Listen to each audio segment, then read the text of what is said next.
Welcome, everyone. Thank you for joining us for today's webinar. My name is Chase Waits, and I am with the Delaware County Board of Developmental Disabilities. Today, we will be talking about specialized housing options, resources for finding a roommate, and public transportation. We will be recording this session, so if you'd like to reference back to it, you'll be able to do so. If you have any questions during the presentations, please type them in the question box on your Zoom control panel and also there on Facebook Live. I'll bring them up after each presentation, and we might have some time for questions at the end as well. And now, without further ado, I would like to turn things over to our first presenter, Heather Rice. Heather is with Summit Housing, and she is going to get started for us. Heather, floor is yours. Hi, everybody. Let me share my screen here.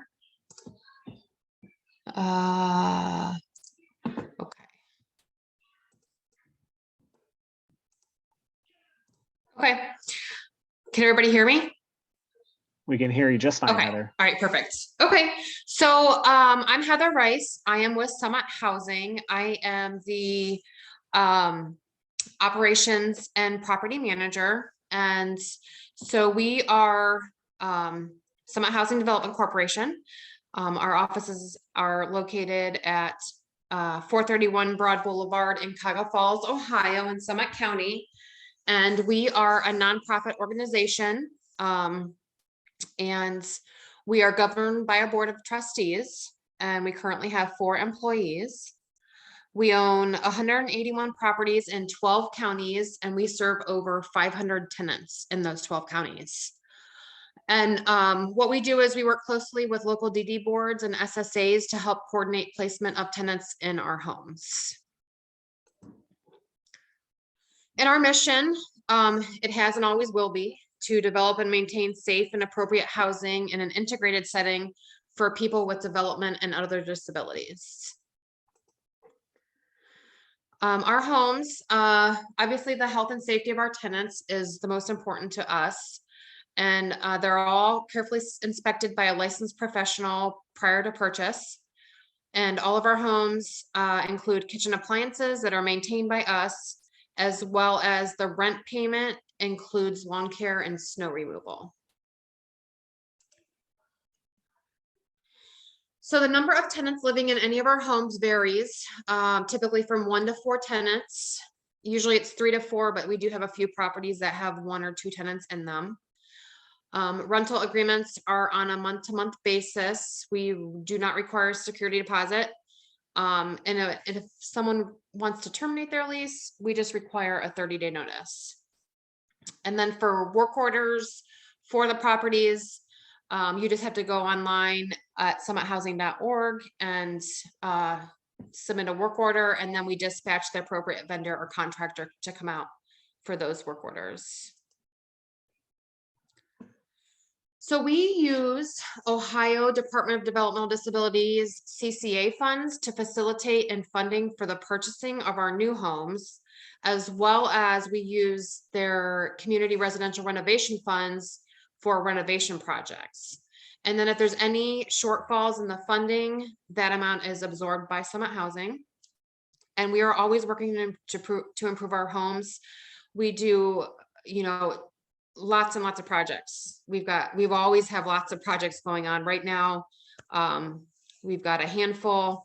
We're always doing HVAC, roofs, siding, windows, decks, ramps, flooring, handicap accessible bathrooms. We do concrete. We do a lot, and we really try to capitalize and use those funding from the DODD. So in 2016, we were selected to build a dual diagnosis facility. It was a partnership program with the Ohio DODD, Summit County DD Board, Summit County ADM Board, and OFA. And we built a 4 one-bedroom apartments plus a common laundry area. It's an apartment building located in Stowe, Ohio. And that's been going really well since we bought that property, or since we built that property. Most recently, we have expanded into Medina, Tuscarawas, and Union counties. So we are now in 12 counties in the state. So we're kind of growing. We've grown quite a bit substantially in the past couple years, which is a good thing. But we're currently working with the Summit DD on a project. It's in Cuyahoga Falls, Ohio, and the main objective is to build an integrated unit or a facility for persons who are diagnosed with DD services as well as others in need. And we're possibly looking at veterans or seniors.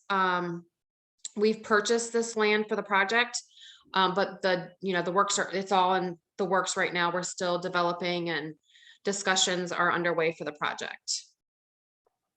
And then we're also working on, we're calling it a smart home project with Summit DD. They are in one of our homes in across from Summit Mall in Akron.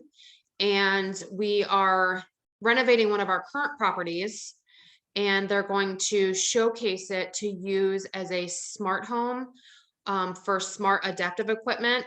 And that way when tenants, with like voice activated lights, swing away shower curtain rods, touchless faucets, pull out shelving.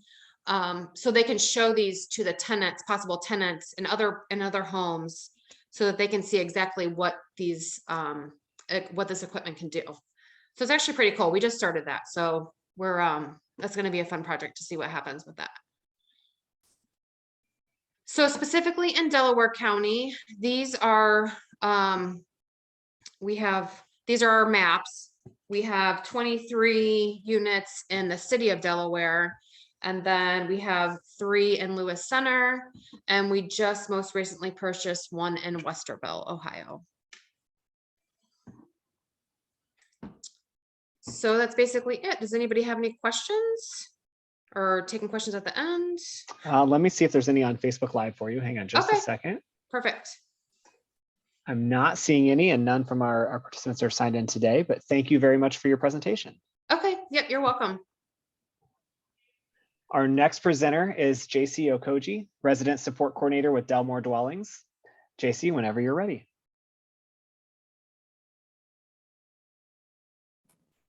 Awesome, thank you, Chase. I am just gonna screen share here. You can hear me okay? I can. Awesome.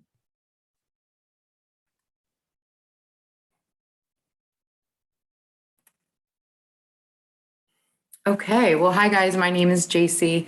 As Chase said, I work for Delmore Dwelling Supportive Housing. For those of you that are not familiar with Delmore, we are a nonprofit supportive housing agency for individuals with psychiatric disability in Delaware County. So I'm just going to share some 101s about Delmore for those of you that do not know about Delmore and or are working with someone or have a family member that does have a mental health diagnosis. First and foremost, that is the main criteria and eligibility for our program.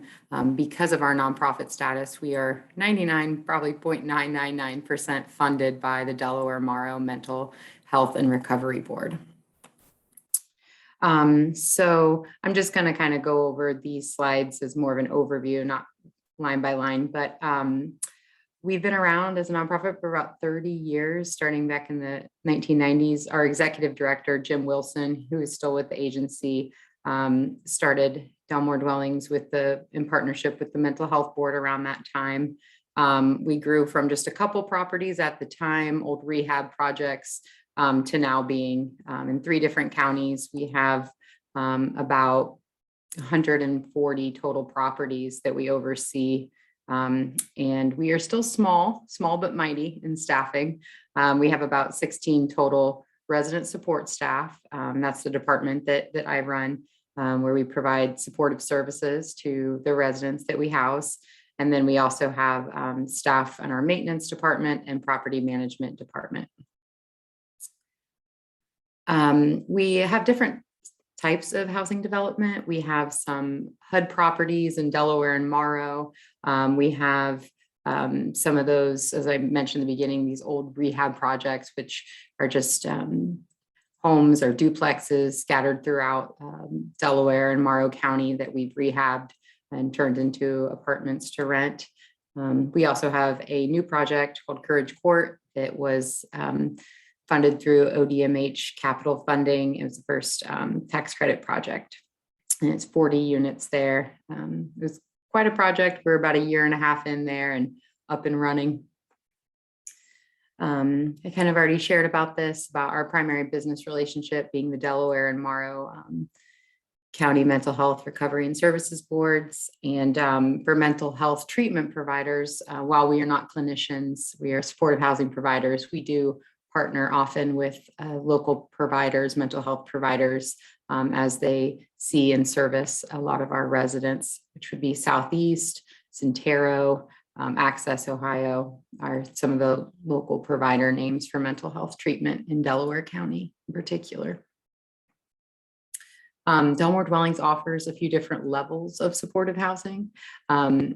Sometimes I notice that people get confused by who we are and what we do, because when we talk about mental health housing, oftentimes we go to thinking of group homes or group settings. And I think what differentiates Delmore from other housing providers is that we are truly independent housing. We are a landlord, but we also are a very friendly landlord. We're supportive and really in the business of keeping individuals housed that might have challenges that make it difficult to work with other landlords in the community. So we have 3 different levels of independent housing, as we've called them, and we base these levels off of how much staff presence we have at these different sites. So I'm just going to run through them here real quick. Cheshire Street, this is going to be one of our highest levels of support. We do have staff here 24/7. We have an ensuite. One of the apartment units we turned into a staff office and an ensuite for a 3rd shift. So we have 24/7 staff, 7 total units. The supportive services we provide range, but as I mentioned, we're not clinicians, so we don't provide any direct service or home health care or medication management. We do provide 3 meals a day and offer our presence and monitoring and coordination with their direct support providers. We do have surveillance at this property, and this is a newer build too. The 2 buildings, the ones not pictured here, they were built about 7 years ago. Our next property I had mentioned was our new tax credit project called Courage Court. 40 total units, and we employed a property manager here. It was a little bit too big of a project to scale to that size internally, so we contracted for property management here. We have a live-on resident manager, and we have staff in our main building here 7 days a week for 14 hours a day, 8 a.m. to 10 p.m. We have 8 units in our main ranch style building in the center of the property, where we do offer a similar model to Cheshire Street, where we do 3 meals a day and offer a little bit more supportive services. We would still classify this as one of the higher levels of support just because we do have staffing presence there more than our other properties. And the 32 units surrounding this building, we would consider them more of like a moderate level of support because they have their own independent unit, but there is that staff presence, and we offer different activities and groups and just engagement opportunities for the residents here at this building.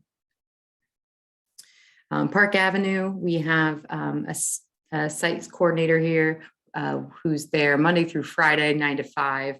We consider this a moderate level of support. There's 17 total apartments here. We also have a community room here and put on host groups and activities. We partner with groups such as Southeast, Peer Support, Safe Harbor, formerly known as Annie's, NAMI, OSU Extension Program. So we try to, and we do some internal programming, but we really try to locate resources that are already existing and have them come in and provide services.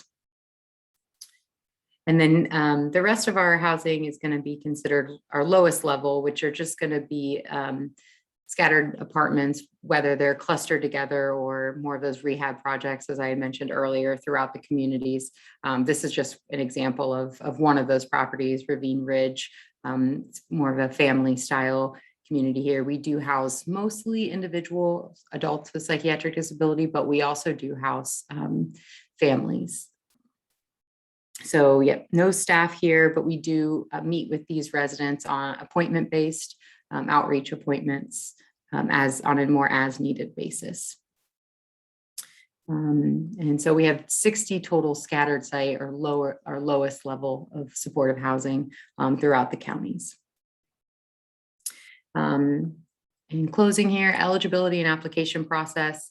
First and foremost, just submitting a DMD housing application, and we process that application. The main criteria, as I mentioned in the beginning, was a mental health diagnosis. We do have a form in our application called the Certification of Psychiatric Disability. This form is filled out by a licensed mental health professional, verifying that this individual does have a psychiatric disability. And we also do a background check and look at income documentation. We subsidize the rent, very similar to a calculation that Metro uses in their rental subsidy. And a part of our application is for the applicant to also simultaneously apply for Metro, so that even if they get housed with us first, hopefully Metro, whenever their wait list, if it's open to, will be able to come in the long term and provide more stability for federal funding versus local funding. We are not a rapid rehousing program. Our wait list typically spans about 2 years, just due to the housing need, especially the housing need for the population that we serve. And I kind of already shared about this, but we have a range of supportive services based on the location that resident is at, the staffing that is available where that resident's at.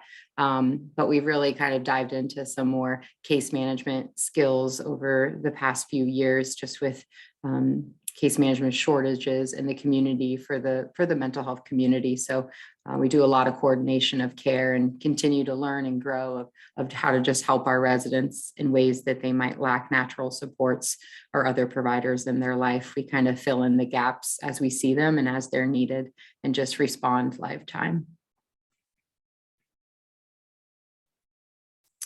And then lastly, I had mentioned earlier what kind of sets Delmore apart of not necessarily being group homes, but truly independent housing for individuals who, some of them likely would either, be in a group home, in a psychiatric setting, in a nursing home, and really give that population a chance at independent living.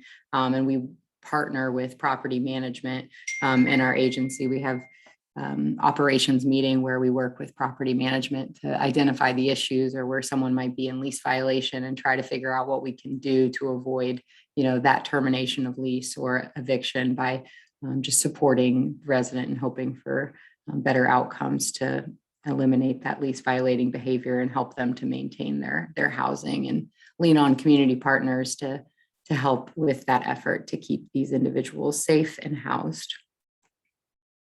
So that is Delmore Dwellings 101. If anybody has any questions, feel free. Thank you very much, JC. Let me see on Facebook Live here. And it doesn't look like we have any questions. So thanks again for your presentation. No problem, Chase. Up next, we have Carrie Kincaid, tenant counselor with Delaware Metropolitan Housing Authority. Carrie, you're all set. Hey, everybody. It's nice to put some voices with some names. We're kind of fit in with the first presentations. I'll share here in a sec.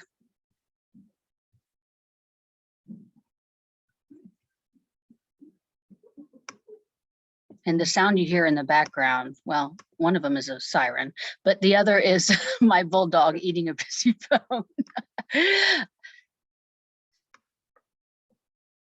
Okay, so I have split this up into a couple parts. Won't be too long. The first part's just some basic 101s, but then there's also I kind of cut and pasted a flow chart of what happens when somebody does get called up off of the wait list, because we're actually We selected 40 people off last month, and I am going to select off probably next week 40 as well. So I have a little bit about that process in there too. We're known by lots of names. Hopefully just these, Section 8, Housing Choice Voucher, Metro, Metropolitan Housing. And one of our partners in our original, when we first came to Delaware was Hidden Ridge. We're located in Hidden Ridge apartment complex inside the leasing office. We serve Delaware and Union County. Union County doesn't have a housing authority, so any housing authority that touches Union County can serve them as well.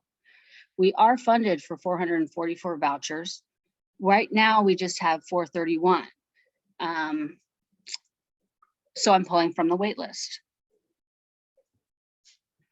Let's see, out of the folks that we're serving right now under the Housing Choice Voucher Program, here's just some stats, says what we're looking at. 69.37 there is pretty remarkable. It's the one person household. And 75 where no one is actually employed, and 47 for elderly, disabled, or both. We've been funded for 444 vouchers since the mid-1990s, and the average household income from work, Social Security contributions is just a little over 14 grand. We are always on the lookout for new landlords, and we love working with Summit. So that was nice to definitely hear from them. And of course, JC and I go back quite a bit. And but we have 102 landlords. Their responsibilities are really not that different. It's just passing an inspection. There's not that much paperwork. So if you know anybody else, we're always looking for new landlords, especially since we're pulling off from the wait list. We work with anyone who work with us as long as their tenants are not renting from family members. It does have to fit a HUD budget, and we're going to talk about that in just a sec.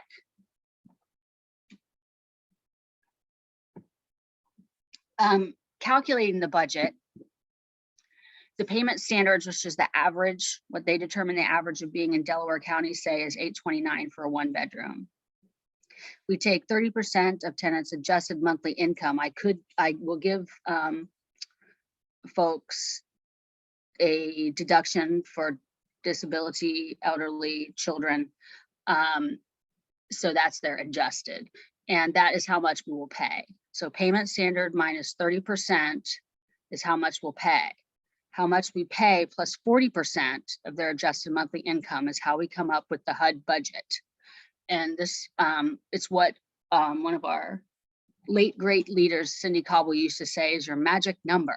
So the magic number is the HUD budget. It's housing authority payment plus 40%, and they cannot go over that in the initial lease term or if they're moving and getting into a new lease. The HUD budget has to include the rent and utilities. So when people get pulled off of the wait list, they don't know exactly how much they can rent. Like that's the only thing that's a little frustrating, because people will say, I've forgotten, we haven't pulled people off in so long. They'll say, well, what should I be looking for in rent? And I just kind of have to give them a ballpark, because it has to include their magic number, has to include rent and utilities.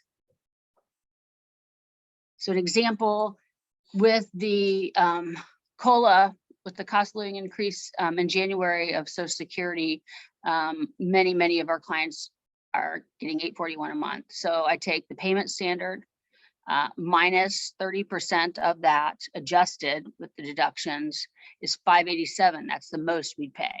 So $587 plus 40% of their income is $910. So the rent and utilities for this one person's household cannot go over $905, but that has to include the utilities also. So this person's probably looking at a place for, depending, $775, $750. And that's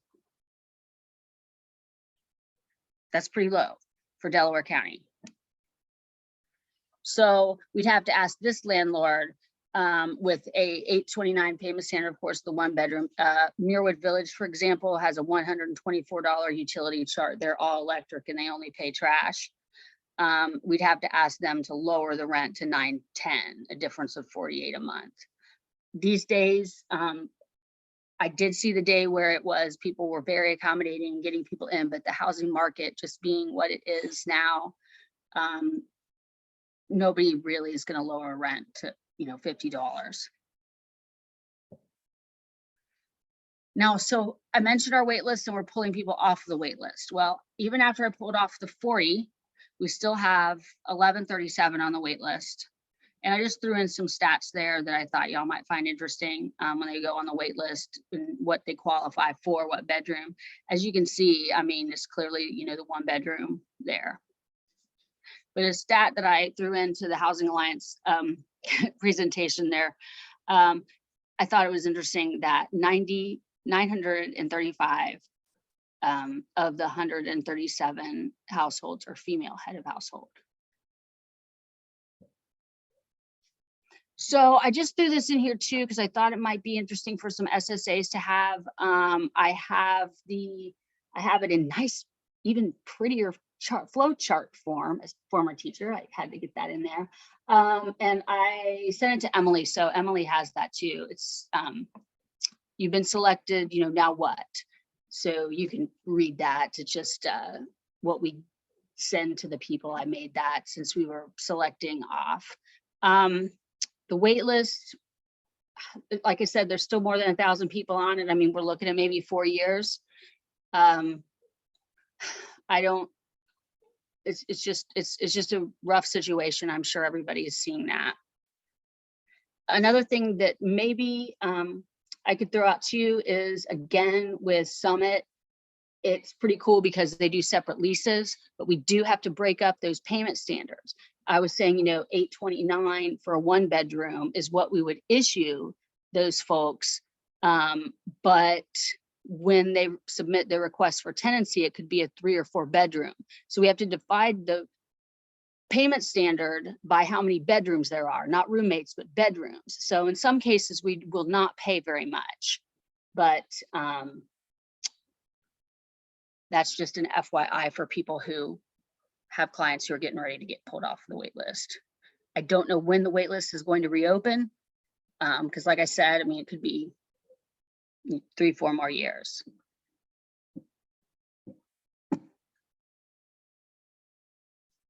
So that's me, and I'm there Monday through Friday, 8 to 4. Lisa and Michelle come down a couple days a week, but it's usually just me. So give me a call, leave me a message, email.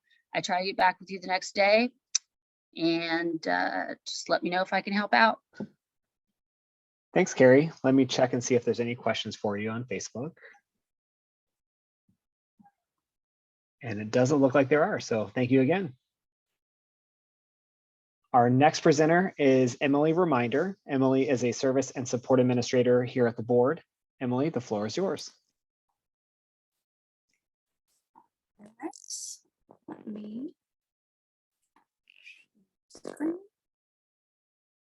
Can you see that? And can you hear me? We can.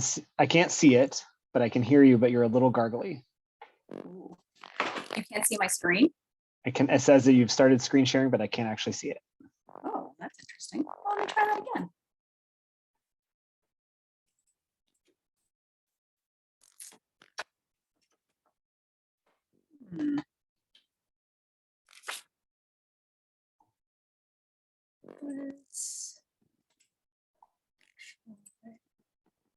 There we Can go. you see that? We can. Okay. So as mentioned, my name is Emily Reminder, and I am an SSA here in Delaware County. I'm going to take just a few minutes to talk about some general things to consider when thinking about moving. It's not moving. Oh, there it is. So the first question you should ask is, can I afford to move? When thinking about that, consider all the resources that you have available. This could be wages from a job, SSI, SSDI, family supports, those sorts of things. So most people are aware that they're going to have to pay rent, but often people forget about or don't realize that there are other initial costs of moving.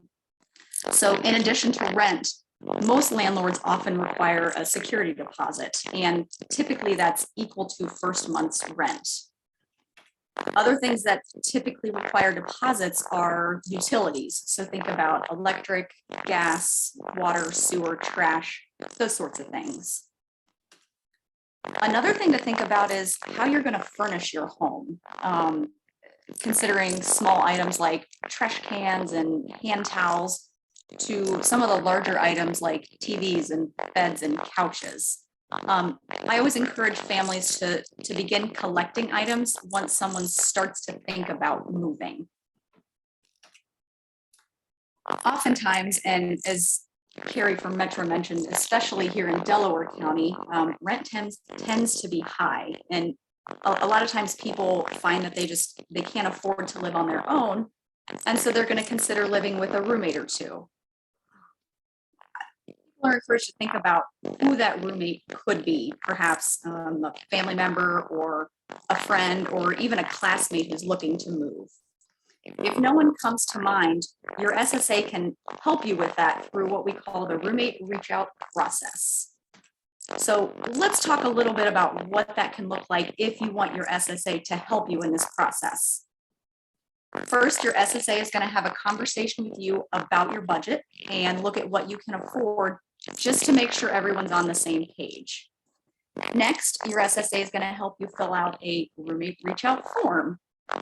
Basically, this is it gives us very general guidelines about the type of roommate you're searching for.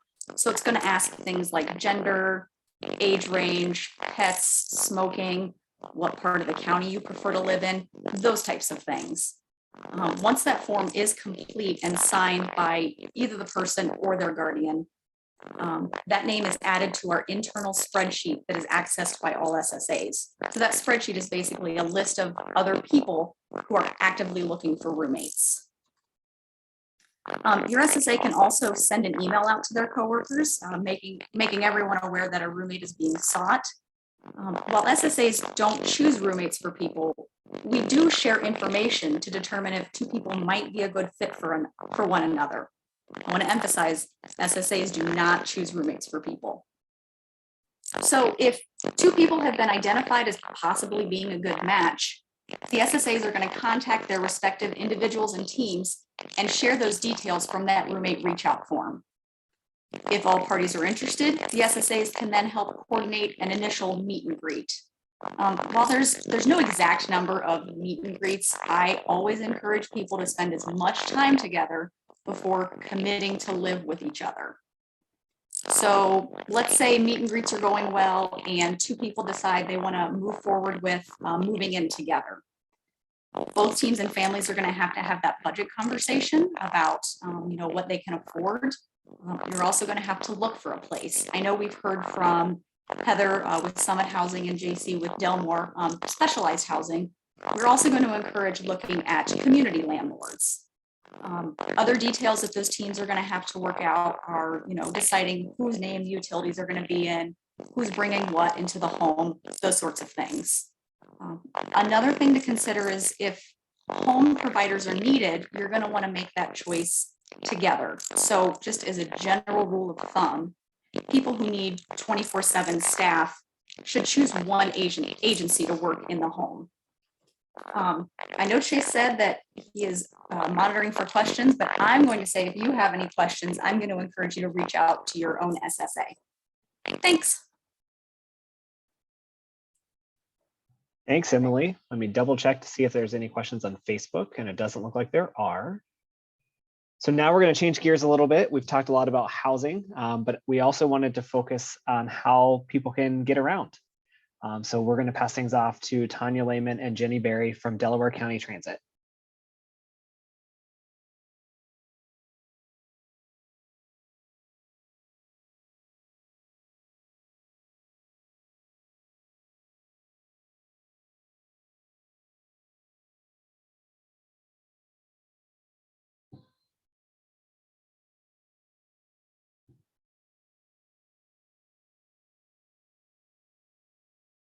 And we can see your screen. I don't know if you're speaking or not. We can't hear you yet.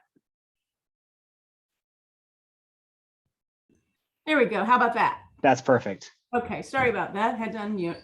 So yeah, so my name is Jenny Berry and I'm the Marketing and Community Relations Specialist with Delaware County Transit. And with me here is Tanya Lehman. She's the Mobility Manager for Delaware County Transit. So as we said, our name is Delaware County Transit. We did change our name from Data Bus in August of 2019. We felt Delaware County Transit says exactly what we are. And Data Bus, some people think it might be a computer term or relate to it in other ways. So we wanted to be very clear about who we are and what we do. Let's see, just a second.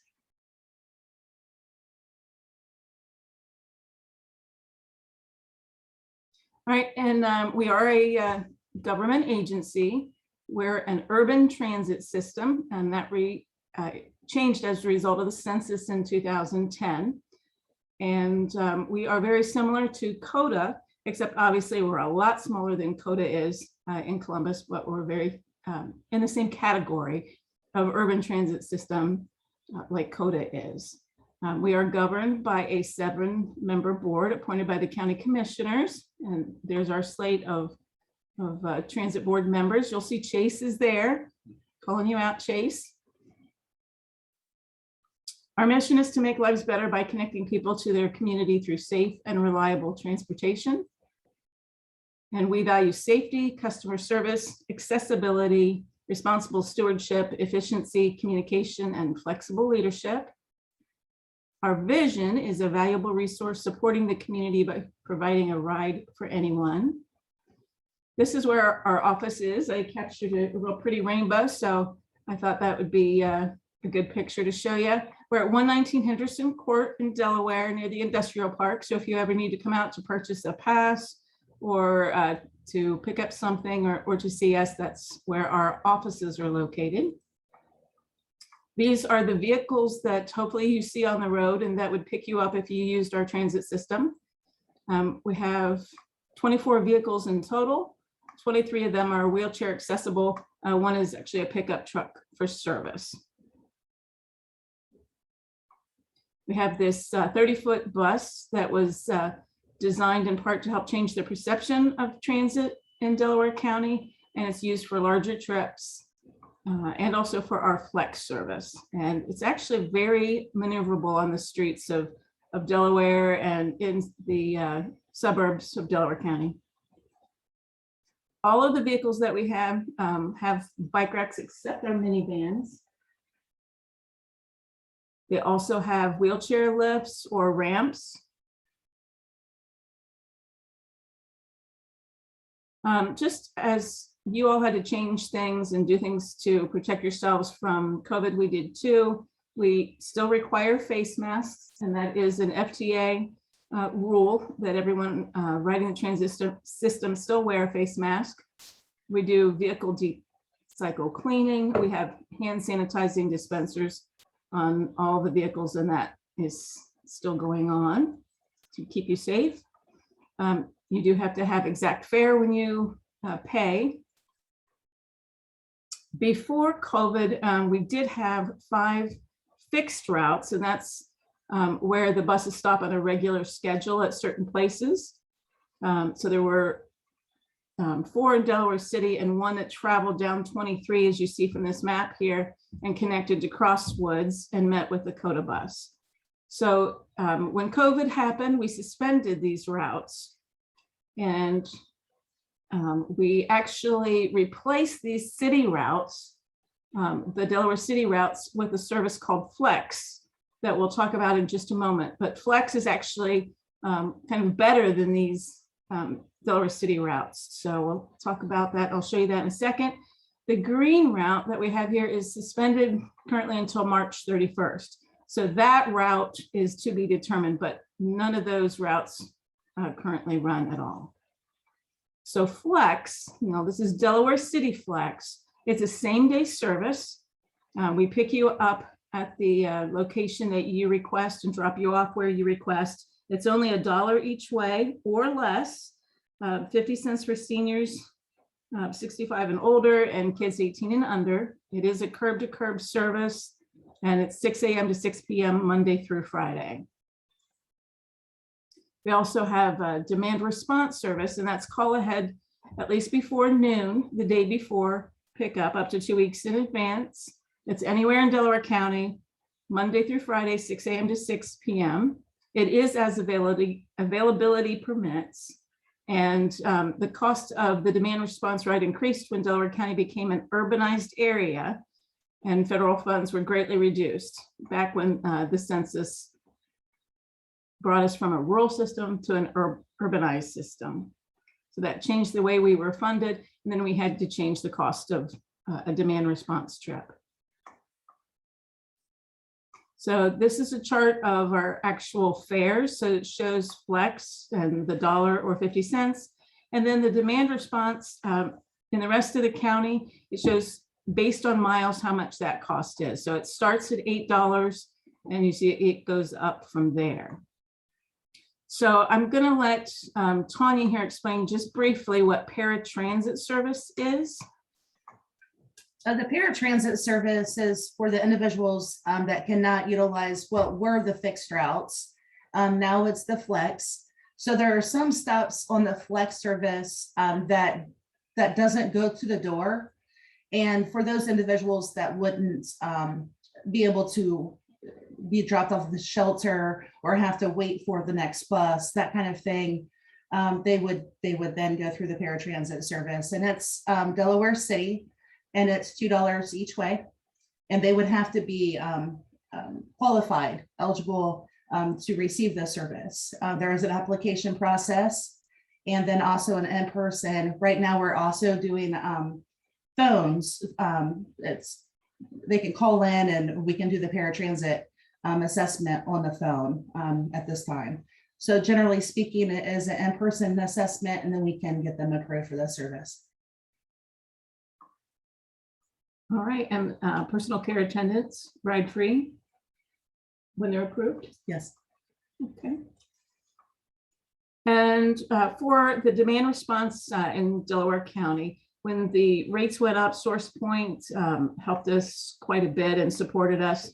And for those who are 55 and older, they get 10 one-way bus trips each month within Delaware County, or 5 round trips per month. And that fare is shown here. 0 to 10 miles is $2, 10 to 24, and 20 plus miles is $6 each way for those individuals who are 55 and older. There's no application process for that. It's just a matter of calling in and requesting the ride to us. And that's it.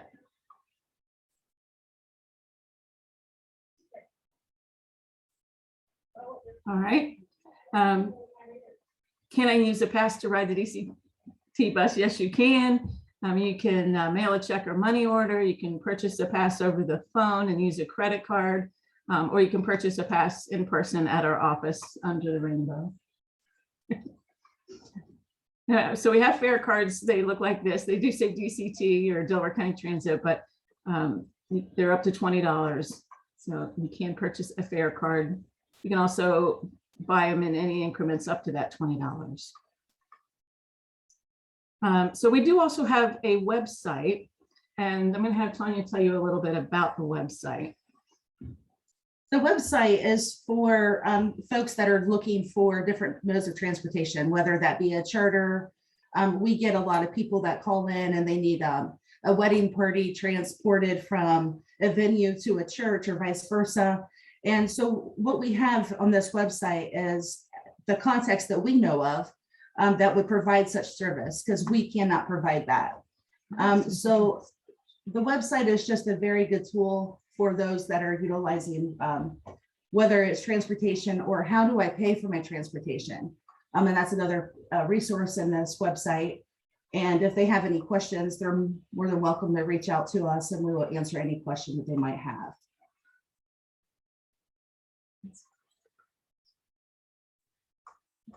And then you would go to, sorry, Jenny, go back, please. Oh, if you can.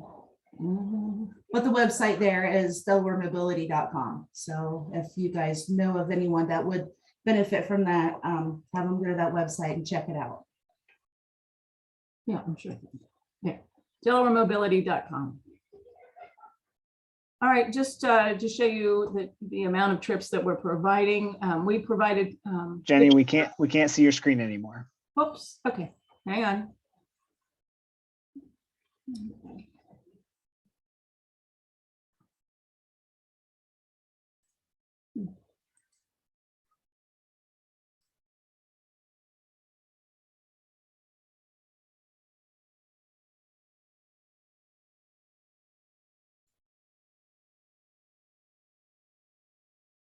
Go to this website.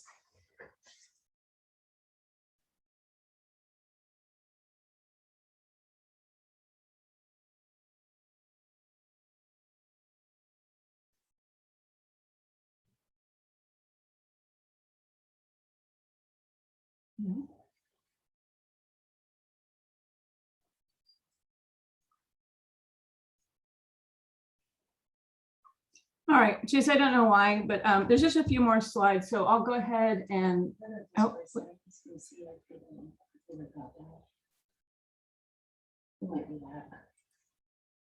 how about now, Chase? Nope, can't see it, but if you want to go through without it, that's just fine. Yeah, there's just a few more slides. I'll just complete it without it. We provided a total of 74,954 trips in 2021. So most of those were flex trips. Over 50,000 trips were flex, over 22,000 were demand response. And then we had a little bit over 2,000 that were ADA paratransit trips. Okay. Also, you can get a free ride if you still need a COVID vaccine or a booster shot, and that's free until December 31st. And that is anywhere in Delaware County. It does have to be a site that you can physically go into, not a drive-through site for that. So really, that's it. Unless there's any questions for us. I have a question. If I'm a person who's never ridden the bus before and I need help kind of figuring out how all that works, what type of support can you offer? Yeah, the best thing is to do really is just to call to start the process and talk to our mobility managers, Tanya or Kathy, and they'll be glad to lead an individual through that. We can actually do a travel training process for potential passengers, and Tanya or Kathy or myself could actually go out and ride the bus with someone if they're unsure about it, and walk them through the calling process and how to schedule a ride. And we can do that individual or in a group base too, in a group setting. So oftentimes we'll go to schools and things, and we'll do travel training. We'll take the bus out and show the young adults how to ride the bus and things. So if anyone that you would know that would benefit from that, give us a call and we would be happy to. It kind of was on hold in 2020, 2021 because of the social distancing, and it was kind of all of our travel training was on the phone.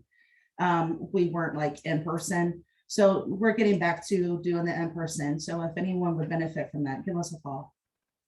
Good question, Chase. Great, thank you so much. Thanks for the two of you. Let me check and see if there are any questions on Facebook. And I don't see any. So I'm going to pull up my screen. Thanks again, ladies. Thank you.